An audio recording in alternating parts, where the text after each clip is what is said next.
Welcome back to another episode of The Clockmaker's Secret, Episode 4. Clara Bell stared at the boy standing in the doorway, Leo Harper, a name that echoed her own. He looked awkward and nervous, shifting on his feet. His eyes, though curious, cautious, familiar, reminded her of Arthur's. "I didn't know anyone else was connected to him," Clara finally said, her voice soft with surprise.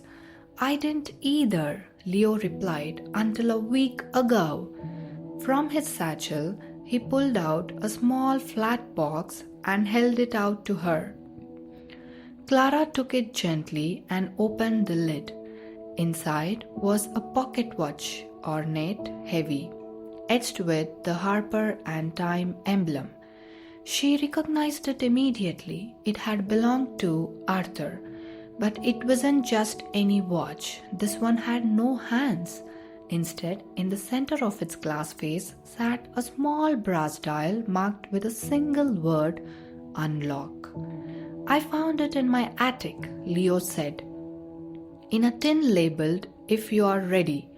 My mum says it was passed down from Arthur, but we never knew much about him. He left much before I was born," Leo whispered. Clara's mind reeled. What had Arthur been playing all these years? For that matter, planning all these years. She gestured for Leo to come in, locking the door behind him. Back in the workshop, she showed him the memory engine. Leo's eyes widened. "It looks like something out of a dream." Clara nodded. "It might be." They stood side by side, inspecting the drawers. Many were empty, but one, labeled 1962, had a faint golden glow seeping from its edge. Clara hesitated, then slid it open. Inside was a slip of film, delicate, wound tightly on a tiny reel, and another note.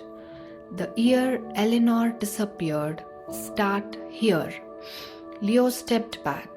"Who's Eleanor?" Clara sighed. "I don't know, not fully, but she mattered. And I think she vanished because of this machine."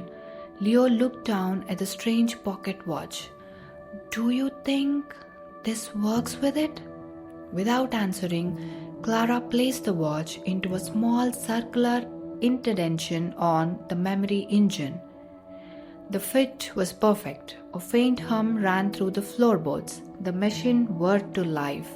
Gears spun. Lights blinked behind frosted glass. The drawers vibrated softly, like they were waking from a dream. And then, without warning, the workshop shifted. The walls shimmered. The clock hands all aligned to the same moment. Clara grabbed Leo's arm as the film inside the 1962 drawer began to play, not on a screen, but in the air itself. A ghostly scene unfolded before them.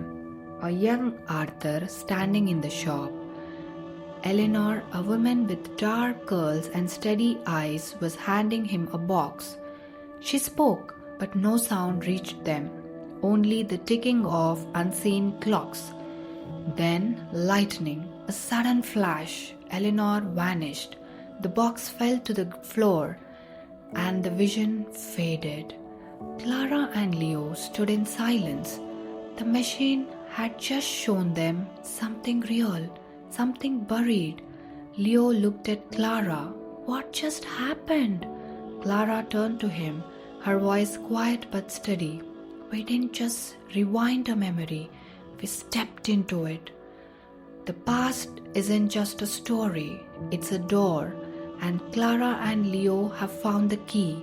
But opening old memories can uncover truths long hidden, and some secrets are better left undisturbed." Join me next time for another episode of The Clockmaker's Secret, to be continued.